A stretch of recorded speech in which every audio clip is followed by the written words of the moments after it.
Welcome to ज़रा हट के मुबशर ज़ैदी, ज़रार कुड़ो और वसतुल्ला ख़ान का सलाम। सबसे पहले कराची में जो दो बड़े वाक़यात हुए हैं गुज़िश्ता 3 रोज़ में, उनके बारे में थोड़ी सी आपको इन्फॉर्मेशन देते चलें। सबसे पहले बात करते हैं सिंध हाई कोर्ट के चीफ जस्टिस सज्जाद अली शाह साहब के साहबजादे अवैस अली शाह जो किडनैप हुए हैं, उनके बारे में ज़ाहिर है तफ्तीश जारी है और जो तहकीकातकार हैं मुख्तलिफ़ एंगल्स पर काम कर रहे हैं। थोड़ी सी हमें इन्फॉर्मेशन मिली है, कुछ हम होल्ड कर रहे हैं इस वजह से कि वो तफ्तीश पर असरअंदाज ना हो। तो एक बिट ऑफ इन्फॉर्मेशन ये है कि कल जो उनके साहबजादे का फ़ोन है वो थोड़ी देर के लिए ऑन हुआ था, जिसको फिर ट्रैक किया गया और अब तफ्तीशकारों का कहना है कि वो ज़ीरो इन कर रहे हैं उस जगह पर जो फ़िलहाल हम आपको नहीं बता सकते, कराची से ज़रा दूर है।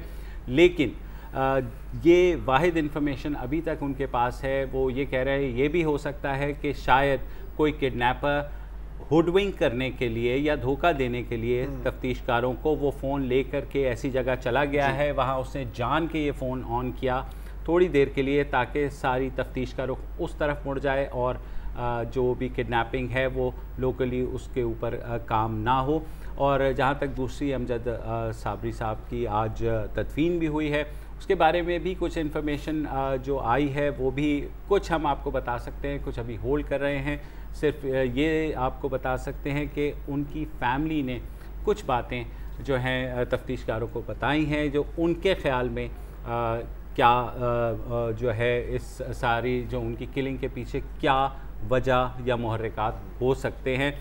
इस बारे में भी हम कुछ इन्फॉर्मेशन अभी होल्ड कर रहे हैं क्योंकि ज़ाहिर है मुख्तलिफ़ दायरा कार में ही काम हो रहा है, मुख्तलिफ़ वजूहात देखी जा रही हैं, कुछ भी चीज़ अभी सर्टनली नहीं की जा सकती। और हमें भी जो इन्फॉर्मेशन दी गई है हमें ये कहा गया है कि आप पूरी इन्फॉर्मेशन ना दीजिए, कुछ इन्फॉर्मेशन होल्ड कर लीजिए। तो वसत ये दो चीज़ें हैं जिसके बारे में जहाँ तक बहसियत रिपोर्टर मैंने कुछ हाथ पैर मार के हाँ ठीक है, बहसियत रिपोर्टर तो जो आपका फ़र्ज़ था आपने पूरा कर दिया। अब जो चीज़ें सामने आज पूरे दिन में हुई आप उन पे बात कर सकते हैं। मसलन जैसे हम जो साबरी का जनाजा जी कराची में मुझे याद पड़ता है कि सुन्नी तहरीक के एक जो कायद थे उनका कत्ल हुआ था, कोई आज से कोई 8-10 साल पहले, या मैं ट्रेस नहीं कर पा रहा। उनके जनाजे में बहुत मजमा था, डॉन में ही उसकी फ्रंट पेज पे खबर छपी थी। उसके बाद आज जिस तरह लोग उमड़ के आए हैं और वो भी आम तबके के लोग, बिल्कुल, और जो इज़हार गम हुआ है वो across all segments of society था। ये भी है। अच्छा, और अच्छी बात पता है इसमें क्या है, हमारे यहाँ बड़े जनाजे सियासी होते हैं जी, ठीक है, उसकी ख़ास वजह है कि लोगों का खाना पीना जीना मरना सियासत है इस मुल्क में, और तो कोई चीज़ है नहीं एंटरटेनमेंट की। हैरतनाक बात मुझे ये लगी है कि मैंने कई फ़नकारों के हम सब ने देखे हैं, मतलब अमानत अली ख़ान साहब से लेके और अब तक जितने भी लोग हैं, वो ठीक है कि मर्डर नहीं हुआ, तबाही हुआ, लेकिन फिर भी फॉलोइंग तो उनकी लाखों की तादाद में थी ना। लेकिन जिस तरह अब ये आए हैं तो ये बड़ी खुशाइंद बात है कि हम जो ये लोग कहते हैं ना कि लोग बेहिस हो गए हैं, उनके दिल नरम नहीं रहे। फ़नून लतीफ़ा के जो लोग हैं उनकी कोई वक़्त नहीं है, हाँ ठीक है वो आए चले गए, दिल खुश किया, सब है, ऐसा नहीं है। फ़नून लतीफ़ा से लगाओ और फ़नून लतीफ़ा वालों से लगाओ। इसका मतलब है कि सोसाइटी में कुछ ना कुछ एक रमक बाकी है, कतई नज़र इसके कि कत्ल हुए या तबाही वो एक अलग बात है, लेकिन ये बात जो है ये मुझे बड़ा पॉजिटिव पहलू लगता है। बिल्कुल बात सही है। ख़वातीन बड़ी तादाद में आई जो कि बहुत कम होता है इस तरह के, और कराची में हालिया बरसों में कहा जाता है कि शायद सबसे बड़ा जनाजा था, इतनी तादाद में लोग आए और ख़वातीन ने भी उस तरह भरपूर शिरकत की। तो अपनी मोहब्बत का अक़ीदत का इजहार अमजद साबरी के साथ ज़ाहिर है कराची वालों ने किया और उन्होंने एक रिज़ॉल्व दिखाई जो कि दिखानी भी चाहिए थी कि हाँ जितना भी जुल्म हो सकता है हम बहर हाल खड़े होंगे उस जुल्म के सामने। बिल्कुल एक अफसोसनाक वाक़या पेश हुआ है जो कम अज़ कम एटलीस्ट जो टीवी पे रिपोर्ट हो रहा था कि मैयत के ऊपर कुछ लड़ाई झगड़ा हुआ था, एक ग्रुप कह रहा था कि नहीं हम मैयत ले जाएंगे। बहरहाल आपने बात की इन्फॉर्मेशन की, मिस इन्फॉर्मेशन ज़्यादा है, इन्फॉर्मेशन कम है। इन्फॉर्मेशन आपने जैसे ही कहा कि आप पूरी रिवील नहीं कर सकते, बहुत अच्छी बात है। मिस इन्फॉर्मेशन से मेरी मुराद है कि जो एकदम अमजद अली साबरी के कत्ल के बाद ये इल्ज़ाम तराशी का सिलसिला शुरू हो गया था कि क्योंकि इसके ये धमकी दे रहा था, वो धमकी दे रहा था। आज सरवत साबरी साहब जो अमजद अली साबरी के भाई हैं, वो लंदन से पिछले रोज़ वापस आए इमरजेंसी में, तो उन्होंने भी उनसे भी ये सवाल किया गया कि धमकियाँ दी जा रही थी या नहीं। तो ज़रा पहले उनसे सुन लेते हैं, हमें बाकियों की तो हमने सुन ली है इल्ज़ाम तराशियाँ, सरवत साहब से भी सुन लेते हैं कि उनका क्या कहना है। मेरी परसों उनसे फ़ोन के ऊपर बात हुई थी and everything was normal, because हम दिन में करते रहते हैं बात। नहीं भाई यार, वो धमकियाँ वगैरह अल्लाह वाला बंदा था यार, बिल्कुल अल्लाह वाला था, अल्लाह वाला था। धमकियाँ देने के लिए तो यहाँ पर कितने लोग हैं जो उसके लिए गार्ड्स बनने के लिए तैयार हैं। सही कभी उसने सोचा ही? ये उन्होंने सोचा ही नहीं था, और बकौल इनके कोई ऐसी धमकी का सिलसिला नहीं था। अब शायद उनको बताया नहीं गया या शायद किसी बाकी लोगों के पास ज़्यादा मालूमात हैं, बट माई पॉइंट इज़ कि इस तरह की ट्रेजेडी पर थोड़ा सा एक डिले स्विच होना चाहिए। और ये कि फ़नकार की वाबस्तगी किसी कम्युनिटी से, किसी जमात से, किसी फिरके अच्छा से- हो भी सकती है, सो अगर है भी है तो बिल्कुल। उससे कोई फर्क नहीं पड़ता। मतलब इंसान है, वाबस्तगी लेकिन तो उनकी होगी, शनाख्त सही इस बात। चीज़ से नहीं हाँ, होती ना जी, उनकी शनाख्त इस चीज़ से नहीं होती। तो यही है कि ये कोई ऐब नहीं है अगर मेरी वाबस्तगी है किसी के साथ। कोई मसला नहीं, सबकी किसी ना किसी के साथ मतलब ठीक है। अब लोग कहते हैं साहब ये है कि जॉन साहब शायर तो बड़े अच्छे थे लेकिन शराब पीते थे। ओ भाई तू शेर की बात कर यार, जॉन साहब शायरी की वजह से जाने जाते हैं, अपनी शराब की वजह से बिल्कुल। नहीं। नहीं, बस बात लोग तो यार हजार मुंह हजार ये तो बातें सही बात है। तो गल कुछ करनी जी चाहिए, हाँ। गल होनी चाहिए, मतलब इस तरह है। जी हाँ, कोई ना बिल्कुल। कोई। आपने बात की कि जो अवाम के जज्बात हमारे सामने बिल्कुल आज नजर आए हैं। सरबत साहब ने इसी प्रेस कॉन्फ्रेंस में जब ये बात कर रहे थे तो कुछ और बातें भी की हैं, कुछ हुकूमत से भी अपील की है। बेशक बहुत दफ़ा आपने सुनी होगी, मैं चाह रहा हूँ कि एक दफ़ा अगर हम उसको एक और दफ़ा सुन लेना, सुनाए जी। बात आ जाएगी। इस वक्त जनरल राहिल शरीफ के ऊपर बहुत बड़ी जिम्मेदारी है। I am going to request him, he should take an action. हुकूमत से हमारा मुतालबा ये कि पूरे मुल्क के हालात ठीक करें, बस, नथिंग एल्स। मेरे भाई को कातिलों को पकड़ लेंगे, पिशावर वालों के कातिलों को पकड़ लेंगे, जस्टिस साहब के बेटे को अगवा करने वालों को पकड़ लेंगे, और ये जो आम आदमी मर रहे हैं उनका कौन करेगा? उनके लिए कौन करेगा? ये जो गवर्नमेंट है, ये बादशाह से लेकर फकीर से लेकर हर आदमी की जिम्मेदार है, और हर आदमी भी जिम्मेदार है कि अपनी सही तरह पूरी करे। खाली गवर्नमेंट जिम्मेदार नहीं है, सब लोग जिम्मेदार हैं, अपने अपने सही तरह ईमानदारी की तरफ जाएं। हमारा पैगाम यही है, बस हमारा पैगाम ये बिल्कुल। और उनका पैगाम जाहिर है, वो आप उनके अंडरस्टैंड ज़ाहिर करें कि है वो आम किस शहरी कदर का दुख यही में पैगाम हैं। हो हाँ, सकता बिल्कुल, है। सही बात है। अच्छा, लेकिन उसमें मसला वही है कि इनको ये ज़ाहिर है, इन्होंने ये कहा कि आम शहरी की कौन हिफाजत करेगा, लेकिन सवाल ये है कि जो मैं इतने लंबे लंबे एस्कॉर्ट्स देखता हूँ शारा फैसल पे और बदतमीजियाँ देखता हूँ जी उस सर। एस्कॉर्ट की, तो पहले उनकी हिफाजत तो हो जाए जिन्हें हमारी हिफाजत करनी है। उनकी हिफाजत तो सर देखें, 2 एस्कॉर्ट हैं, अगर कल 20 एस्कॉर्ट भी होंगे ना, वो 20 एस्कॉर्ट भी उनको कम पड़ेंगे, कल 40 एस्कॉर्ट चाहिए होंगे। ये जो लोग बात करते हैं ना कि जी देखें, अगर मेरे पास घर पे बहुत बड़ा जनरेटर है, जब से मैंने लगाया है ना, तो मुझे लोड शेडिंग से कोई फर्क नहीं पड़ता, तो मैं कभी महसूस नहीं कर सकता ना। तो if everybody is equally insecure, तो फिर ही आप महसूस करेंगे। तो शायद इसमें भी कुछ डेमोक्रेटाइजेशन की ज़रूरत है शायद। उसके अलावा बस एक छोटी सी बात थी, I don't know whether relevant है, लेकिन मुझे अभी बताया गया है कि वज़ीर आज़म साहब ने अमजद साबरी साहब की फ़ैमिली के लिए 1 करोड़ रुपए का ऐलान किया है, और उनके जो बच्चे हैं उनकी तालीम की ज़िम्मेदारी भी कहा है कि हुकूमत लेगी। अब बहरहाल एक रस्मी सी बात लगती है, मतलब रस्मी सी बात है। बादशाह सलामत ने दे दी है। हमारी रिवायत ये है, कोई ऐसा इदारा नहीं है कि इस तरह के हर केस के साथ यही हो, बस ये कि बादशाह सलामत दे दिए, हाँ, 9 लखा हार फेंक चलें दिए। फिर। जी, नोटिस ले लिया है और हिदायत की है कि नोटिस तो छोटे लेवल के लोग लेते हैं। अच्छा हाँ, सॉरी सही बात है। अच्छा, फ़िलहाल वक्फा लेते हैं और वक्फे के बाद फिर दोबारा हाजिर होते हैं।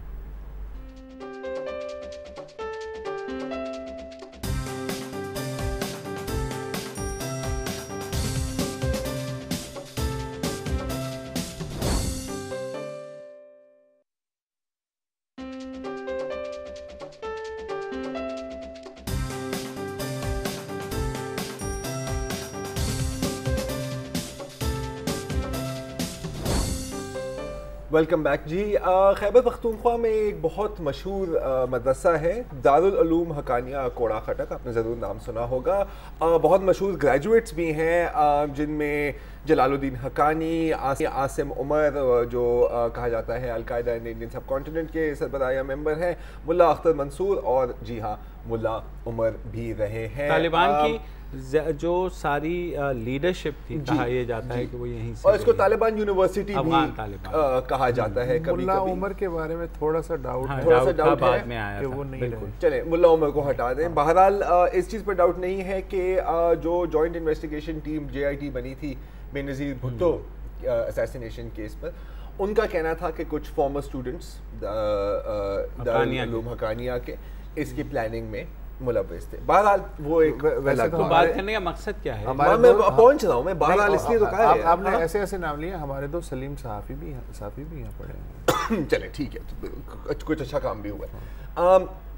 बात हम इसलिए कर रहे हैं क्योंकि हाल में ही ये खबर आई है कि खैबर पख्तूनख्वा की हुकूमत ने दारुल उलूम हकानिया को 30 करोड़ रुपए की ग्रांट दी है। 15 करोड़ इस फाइनेंशियल ईयर में और 15 करोड़ उसमें अगले में। तो इसके ऊपर फिर बहुत तनकीद भी हुई है। अवामी नेशनल पार्टी का कहना है कि जी हमारे दौर में तो ऐसा कभी नहीं हुआ।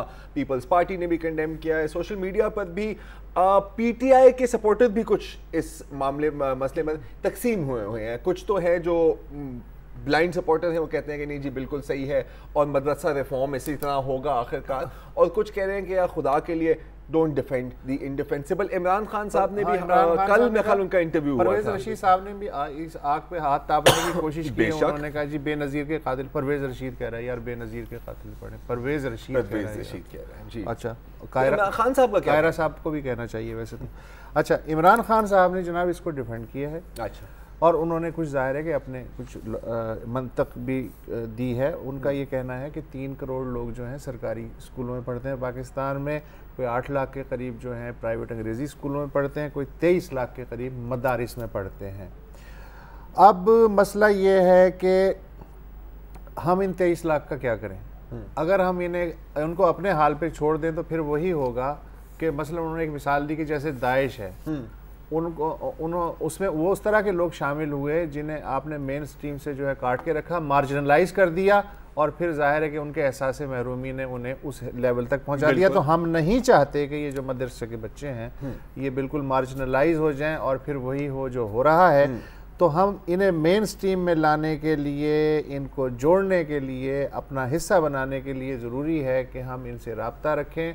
और ये ग्रांट जो 30 करोड़ की दी गई है ये इसे इसी मद में देखा जाए, इसको उस तरह से ना देखा जाए जैसे आप अभी बेबुनियाद प्रोपेगेंडा कर रहे हैं कि वहाँ से सिर्फ मिलिटेंट। बिल्कुल। अब मसला सिर्फ याद आ रहे हैं कि उन्होंने मदरसा रिफॉर्म का बारे में कुछ किया था और मॉडल मदरसास भी बने थे और ये कहा था कि ओवरऑल मॉडल थे सर, जितना एक ज़माने में वो जहाज़ का मॉडल नहीं बनता था, वो उड़ता नहीं था लेकिन सजाने के लिए बहुत अच्छा था। तो ये मॉडल ही रहे हैं। तो अब जाहिर है कि वो मेन स्ट्रीम का हिस्सा बनाना है तो ये तो करना पड़ेगा। ये तो करना पड़ेगा। अब सिर्फ मसला इतना है कि जो बजटरी डॉक्यूमेंट है, अब ये इंप्रेशन दिया जा रहा है ना कि ये रिहेबिलिटेशन, ये रिफॉर्म, मदरसा रिफॉर्म की तरफ है। मदरसा रिफॉर्म का इसमें कहीं जिक्र, मसला ये है, ये आप सिर्फ डायरेक्ट पैसे दे रहे हैं, लिखा क्या हुआ है कंस्ट्रक्शन एंड रिहेबिलिटेशन। ठीक है, अब कंस्ट्रक्शन और रिफॉर्म में मेरी नज़र में थोड़ी सी भाई माहौल अच्छा होगा तो अगर दीवार अच्छी होगी, AC लगेगा। मसला ये है कि ये ऐसा है कि आपने पैसे लिए, आपने पैसे फेंके और आपने कहा छू मंतर रिफॉर्म हो जाओ। तो मैं ये बात मानने के लिए बिल्कुल तैयार हूँ कि उनकी इंटेंशंस अच्छी हैं, ठीक है, हमेशा उनकी इंटेंशंस अच्छी होती हैं, तरीक़ाकार में थोड़े मसले रह जाते हैं। लेकिन फिर मुझे ये आप रद्द-ए-अमल पेश करें, ये SOP पेश करें कि आपने क्या इसका खाका बनाया है कि किस तरह रिफॉर्म। यार ये लॉन्ग टर्म इन्वेस्टमेंट, क्या targets investment, long term investment होती है। आज पौधा लगाएंगे 20 साल बाद जाके वो फल देना शुरू करेगा। बितनी क्या आज 30 करोड़ दिए हैं ना, कम से कम पता तो होना चाहिए कि आम का दरख्त है या सेब का। आज 30 करोड़ दिए हैं, 2030-35 में जाके पता चलेगा कि कितनी रिफॉर्म हुई है।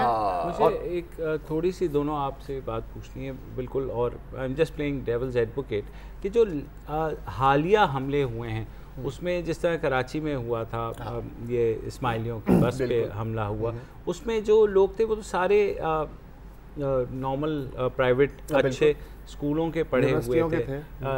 यूनिवर्सिटियों के थे। तो ये अब आर्ग्यूमेंट वैलिड है कि सिर्फ मत ही है कि जहाँ से ये बीज बोया जाता है और दहशतगर्द वहीं से आते हैं? मेरे ख्याल है ये आर्ग्यूमेंट कभी वैलिड नहीं थी। ओके ठीक है, फर्स्ट एंड फॉरमोस्ट। ठीक है, अगर आप दहशतगर्दों की क़यादत देखें तो एमन अल ज़वाहिरी किसी मदरसे की पैदाइश नहीं है, ना ही उसामा बिन लादेन। ठीक है, वो एक अलग बात है, लेकिन हमें फिर भी नंबर्स देखने होंगे। फुट सोल्जर्स जो रिक्रूट होते हैं अक्सर यहाँ से ही रिक्रूट होते हैं, और इस जगह की रेपुटेशन हम सब अच्छी तरह जानते हैं, इसको दोहराने तो इन्होंने खुद तो नहीं कर लिया ना, नहीं। इन्हें अमरीकियों ने कहा, इन्हें CIA ने कहा, इन्हें ISI ने कहा, इन्हें जनरल ज़ियाउल हक ने कहा, उससे पहले भी तो मदरसे थे यार। हाँ यार, वैसे क्रिटिकल थिंकिंग किसी ने नहीं सिखाई, बताया ना। किसी ने नहीं सिखाई। तो आपने तो पूरा स्टेट ने जब नैरेटिव चेंज किया तो उसमें क्या मदरसा क्या नॉन मदरसा सब आ गए। हाँ, आप ये जरूर कह सकते हैं कि भाई साहब अगर ये नॉन पॉलिटिकल मदरसा हो, इसका ताल्लुक सिर्फ तालीम से हो, तो फ़रोग़ तालीम के लिए तो बहुत अच्छा है। 30 करोड़ की बजाय आप इन्हें 3 अरब रुपए दे दें।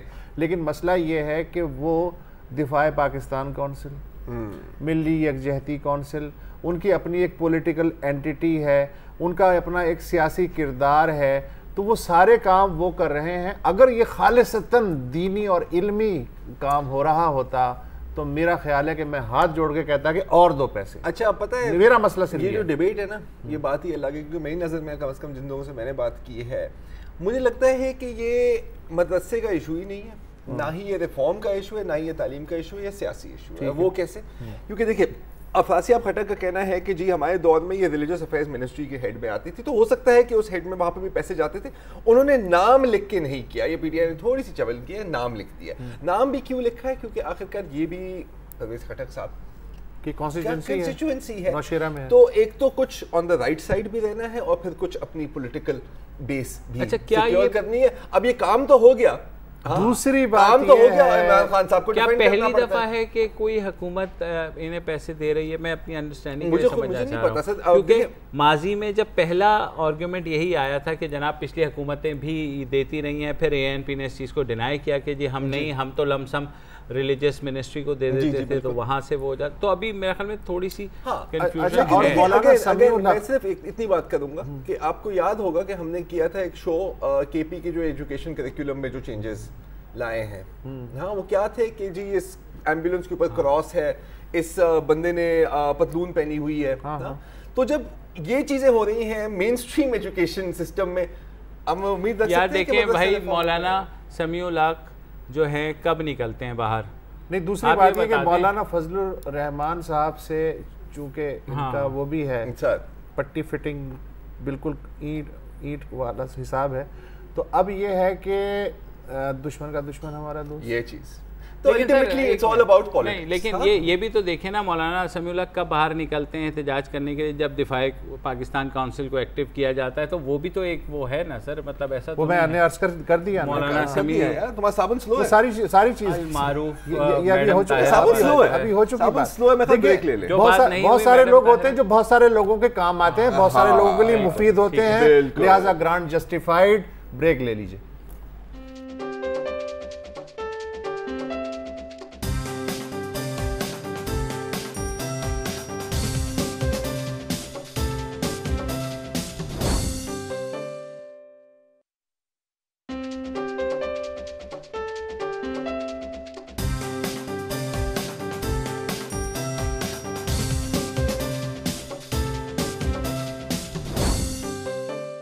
वेलकम बैक जी, और अब आपको ले जाते हैं United states of America and in particular Orlando. आपको याद होगा कि पिछले हफ्ते की बात है शायद, पिछले से पिछले के हफ्ते ऑरलैंडो फ्लोरिडा रियासत के शहर ऑरलैंडो में एक मैस शूटिंग हुई एक गे क्लब में।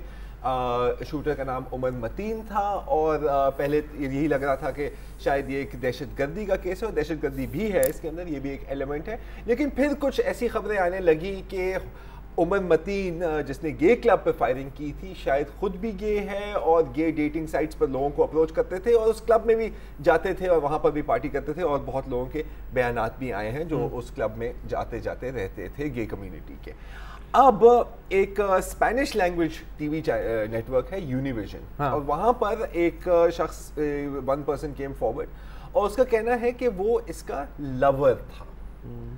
और वो भी पोर्टो रिकन है, उसका इंटरव्यू यानी कि हम जिस परस्ता बातें तो हो रही थी, लेकिन और इसका बकायदा इसका बॉयफ्रेंड था। 15 से 20 बार मुलाकात 15 से 20 बार मुलाकात हुई और इनकी एक क्या कह सकते हैं उनका ताल्लुक रहा।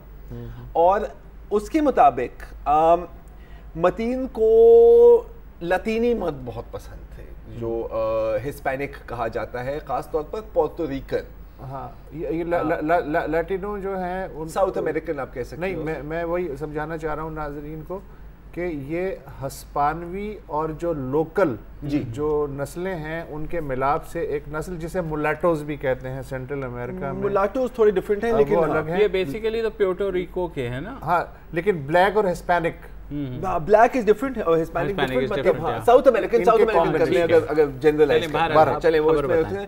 तो उसके मुताबिक ये इन टच रहते थे, सिर्फ एक फिजिकल रिलेशनशिप थी, कोई इमोशनल रिलेशनशिप नहीं थी इनकी। और मतीन को पोर्टो रिकन से नफरत हो गई क्योंकि इनके 2 पोर्टो रिकन मर्दों के साथ मुख्तसर अरसे के लिए ताल्लुकात थे। और फिर उनको पता लगा कि वो दोनों HIV पॉजिटिव, उनमें से एक HIV पॉजिटिव था। अच्छा, उनमें से एक, हाँ, एक उनमें से फिर जब ये पता चला तो ये जो जाहिर है इन्होंने अपना जो है मेडिकल चेकअप कराया उमर मतीन ने, और कुछ 4-5 महीने लगे ये साबित होने में कि इन पे कोई असर नहीं हुआ, ये नेगेटिव इनका रिजल्ट आया। लेकिन उसके बाद एक इनके दिल में एक गुस्सा, एक इंतकाम का जज्बा आ गया कि ये धोखेबाज होते हैं और इनको नहीं रहना चाहिए। तो ये जो आदमी जिसने यूनिविजन को इंटरव्यू दिया है, जो 15 से 20 टाइम उमर मतीन के साथ रहा है, जिसने अपने आप को लवर क्लेम किया, उसका कहना है कि फिर मैंने उनसे पूछा उमर से कि अब तुम क्या करोगे, तो उसने कहा मैं इन लैटिनस को ऐसा सबक सिखाऊंगा कि ये याद करेंगे। फिर उसने ऐसा सबक सिखा दिया। तो हाँ, लेकिन ये के बाद में ये भी आया था कि उसने अपना टेस्ट भी कराया और वो HIV नहीं निकला उसको, लेकिन still the rage was there. अच्छा, और ये एक और इंटरेस्टिंग बात है कि अभी हाल में ही ना तो क्योंकि उमर मतीन ने 2-3 दफा 911 को कॉल की थी, तो उसकी ट्रांसक्रिप्ट्स भी आई हैं। तो उसमें वो कह रहे थे कि शायद पहले से कोई इंडिकेशन नहीं थी कि ये दाइश की तरफ इसका कोई रुझाव है। उसमें तो है, उसमें है। तो जो तज्जिया उसका मैं देखा था, उन्होंने कहना कि जी हो सकता है कि वो उस मौके में ही रेडिकलाइज हो गया। तो अब ये मुझे नहीं पता किस तरह की। अच्छा, और ये सारे अभी तक ऑप्शंस हैं, ये सारे ऑप्शंस, कोई जाहिर वर्डिक्ट नहीं दी जा सकती कि वो एक गे रिवेंज था या वो वाकई कन्वर्ट हो गया था, सब कुछ मिला के कोई अजीब सी चीज। कभी कभी किसी चीज का एक मोटिव तो नहीं होता ना, मोटिव्स होते हैं। अच्छा, एक और बड़ी मजेदार बात है कि एकदम ट्रंप साहब जो है तो वो शुरू हो गए थे। लेकिन ट्रंप साहब इस स्टोरी को ले लेंगे क्या? नहीं, इस स्टोरी को नहीं, उसने दूसरी स्टोरी ली थी ना कि जी ये जो मुसलमान हैं, जो खासतौर पे जो अमेरिका में मुसलमान हैं, ये एक दूसरे पर पर्दा डालते हैं कि कभी बताते नहीं है कि ये खतरनाक है, कौन रेडिकलाइज हो रहा है, कौन रेडिकलाइज हो रहा है और कौन नहीं हो रहा। तो पिछले बेखल कल की बात है कि एक वॉशिंगटन पोस्ट में एक कॉलम लिखा मोहम्मद मालिक साहब ने जी, और ये 6 साल की उम्र में पाकिस्तान से फोर्ट लॉडरडेल शिफ्ट हुए, तो ये काफ़ी अच्छी तरह असेमिलेट हो गए थे अमेरिकन कल्चर में। 2 साल पहले इन्होंने रिपोर्ट किया था उमर मतीन को, अच्छा, FBI को। ओके। और क्यों किया था? क्योंकि ये सोचते थे कि जी जो इमिग्रेंट्स आते हैं ना, तो कभी कभी उनको बड़ी मुश्किलात का सामना करना पड़ता है, कल्चर का डिफरेंस होता है, लैंग्वेज का डिफरेंस होता है, तो वो फिर अपने एक गेटो में, एक कोने में फंस जाते हैं और वो माशरे में घुलते मिलते नहीं है बाकियों से। तो ये उनका बड़ा ख्याल रखता था, खासतौर पे जो इनकी मस्जिद पे आते थे।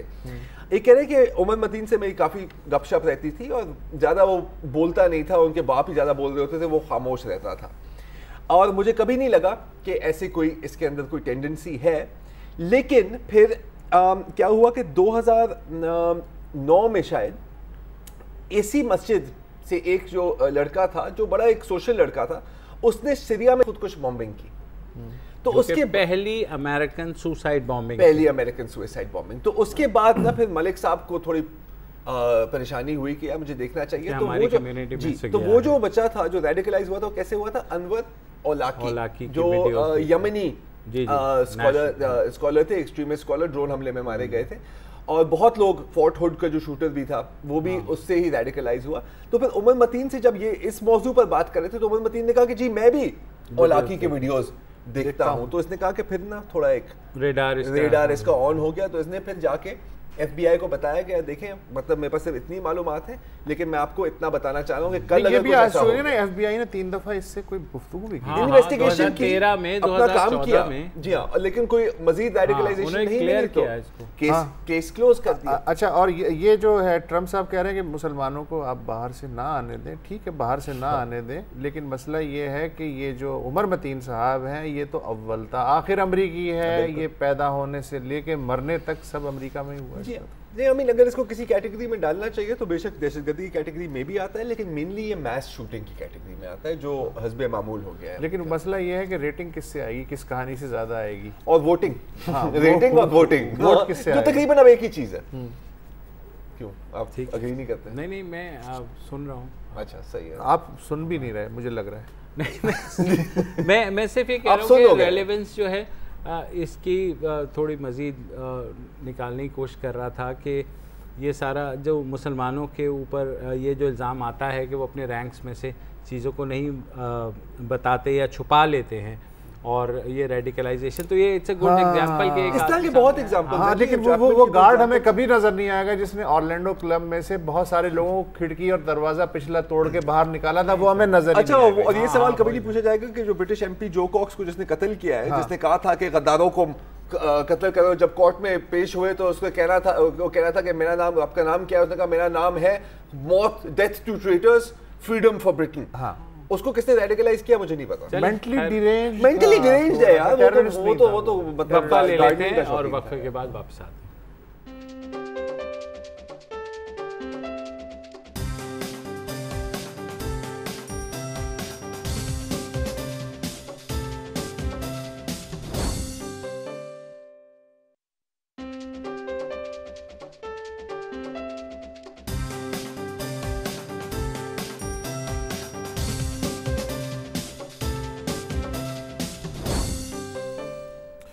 Welcome back. अक्सर हम लोग कुएं के मेंढक बने रहते हैं और आसपास हमें याद ही नहीं रहते। मसलन हमें ये याद भी नहीं होगा कि यमन में कोई जंग लड़ी जा रही है, या हमें ये भी याद नहीं होगा कि शाम में इस वक्त कितने लोग उधड़ चुके होंगे, मज़ीद कितने लाख या कितने करोड़।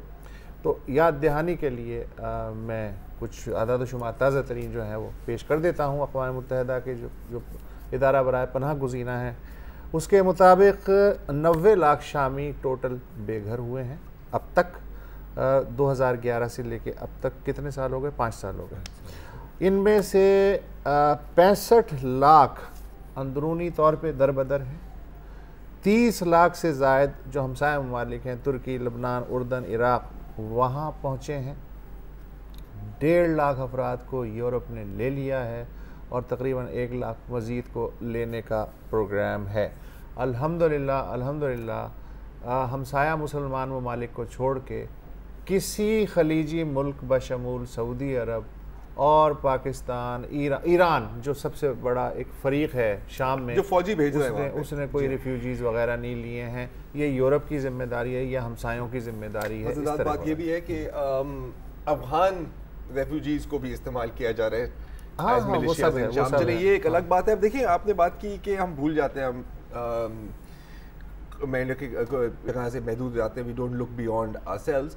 हम ये अदाद शुमार सुन कर ही सुन हो गए हैं। हाँ। ठीक है, और ये जो विजुअल्स आते हैं ना रेफ्यूजी कैंप्स में, ये पानी इनका कोई मतलब ही नहीं है। इनका भी कोई मतलब नहीं है। अब ये सिर्फ हमारा मसला नहीं है, ये बैनुल-अक़वामी इदारों को भी ये पता है कि ये एक बहुत बड़ा मसला है। हाँ। ठीक है, कि people get tired of it. Donor fatigue की बात डोनर होती है। फटीग भी है और पीपल ऑल्सो गेट फटीग्ड कि आप बार बार एक ही चीज़ दिखा रहे हैं, एक ही चीज़ दिखा रहे हैं। यूनिसेफ UN का जो इदारा है, उन्होंने कोई एक नई तरकीब सोची है कि जो बच्चे हैं जो अपने घर पर छोड़ के बहुत ख़तरनाक ऐलान अल-कुद्दी का किस्सा हमारे सामने, उसी ने ये सारा झंझोड़ा था। बेशक बेशक, तो उस तरह की लेकिन बहुत स्टोरीज हैं। तो उन्होंने सोचा कि इसको हम कैसे प्रेजेंट करें।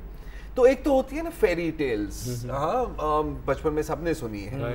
तो यूनिसेफ ने बनाई है फेरी टेल्स, नाखुशगवार कहानी। बिल्कुल बिल्कुल। तो है तो अरबी ज़बान में, लेकिन इसकी कुछ हमने सबटाइटलिंग की। अंग्रेज़ी की सबटाइटलिंग पहले से ही है, उर्दू की सबटाइटलिंग हमने की है। तो ये पहले कहानी है 7 साला लड़की मलक नाम है उनका, जो अपना सारा घर बार छोड़ के अपने फैमिली के साथ एक छोटी सी नाकिस किश्ती में जाकर मेडिटेरेनियन क्रॉस करके यूरोप जाने की कोशिश कर ली है। ज़रा एक दफ़ा देख लीजिए।